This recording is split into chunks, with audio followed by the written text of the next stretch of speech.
Sharof Rashidov tumanida joylashgan 10-umumta'lim maktabida o'tkazilgan Navro'z sayli o'zining mazmun mohiyati, boy dasturi va ko'tarinki ruhiyati bilan barchaning yodida yorqin taassurot qoldirdi. Garchi Navro'z bayrami o'tgan bo'lsa-da, milliy qadriyatlarimiz tarannumi davom etmoqda. Ana shu ruhda tashkil etilgan tadbir yosh avlod qalbida ajdodlar merosiga hurmat, milliy o'zlikka sadoqat tuyg'ularini yanada mustahkamladi. Maktab direktori Shoira Akbarova boshchiligida o'tkazilgan ushbu bayram tadbiri puxta rejalashtirilganligi va yuqori saviyada tashkil etilgani bilan ajralib turdi.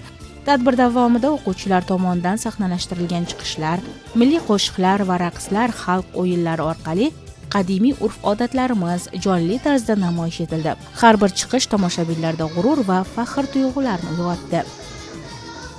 Bayramda ko'rib turgan bo'lsangiz, mana shu o'quvchilar har biri maktabdan tashqari vaqtlarida mana shu to'garaklar bilan faoliyat yuritishadi. Bu yerda gimnastikamiz bor. Gimnastikada ham o'quvchilarimiz respublikada 1-chi, 2-chi, 3-chi o'rinlarni egallab borishadi.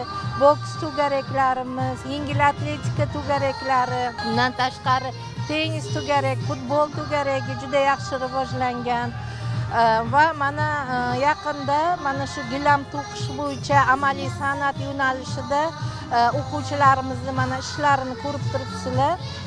Respublikada 1-chi o'rinda olib, Xiva shahrida bo'lib o'tgan mana shu art tanlovida ham Grand Prixga ega bo'lishdi va Turkiya davlatiga yo'llanmani olishdi.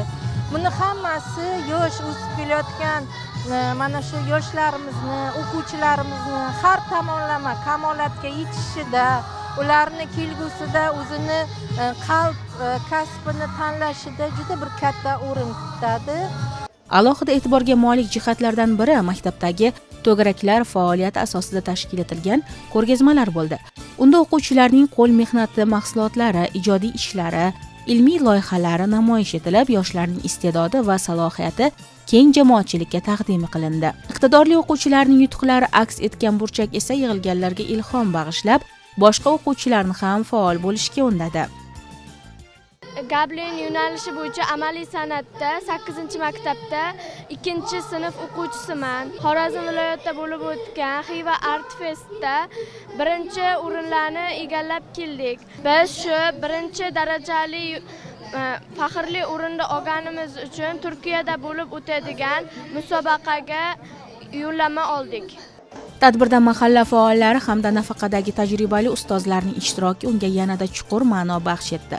Ular yoshlar bilan o'tkazilgan suhbatlarda milliy qadriyatlarimizning ahamiyati, an'analarimizning tarbiyaviy kuchi haqida so'z yuritib, o'z hayotiy tajribalari bilan o'rtoqlashdilar. Ayniqsa mehmondo'stlik, bag'rikenglik, kattalarga hurmat va kichiklarga izzat kabi qadriyatlarning jamiyat hayotidagi o'rni haqida bildirilgan fikrlari yoshlarga katta saboq bo'ldi. Yurtimizda Navro'z shukuhi davom etmoqda. Chunki qadimdan shu ota-bobolarimiz, buvijonlarimiz bir oy davomida Navro'z bayrami qilganda, mana mustaqil respublikamizda qadriyatlar qaytib kelib, yana barcha mahallalarda hali shukronalik Navro'z tadbirlari bo'lib o'tmoqda.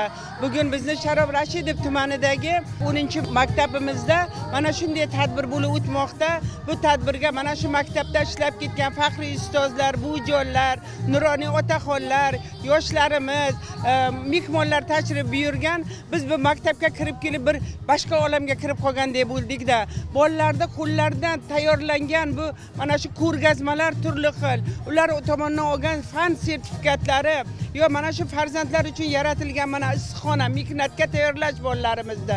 Qolaversa mana mehnat xonalari, tikuv, bichuv sexlari, pazandachilik xonalari, bu yerda ustozlarni yoshlarimiz bilan ishlayotganligini ko'rib, biz keksalarda qalbimiz nurlarga to'ldi. Albatta, chunki bizni kelajagimizga e'tibor, vatanimiz taqdiriga e'tibor deb o'ylayman-da. Mana shu maktabda tashkilotchilari ham albatta bu katta mehnat qilishdi. Mana shunday yaxshi kunlar bardavom bo'lsin. Yangi O'zbekistonimizda poydevori mustahkam ekanligidan biz bu joylar faxrlanamiz. Xulosa o'rinda aytish mumkinki, mazkur tadbir nafaqat bayramona shukuh, balki yoshlarni milliy ruhda tarbiyalash, ularni iste'dodini ro'yobga chiqarish va jamiyatda ma'naviy muhitni mustahkamlashga xizmat qilgan muhim tashabbus bo'ldi. Bunday tadbirlar orqali milliy qadriyatlarimiz bardavom bo'lib, kelajak avlod qalbida yanada chuqur ildiz otadi.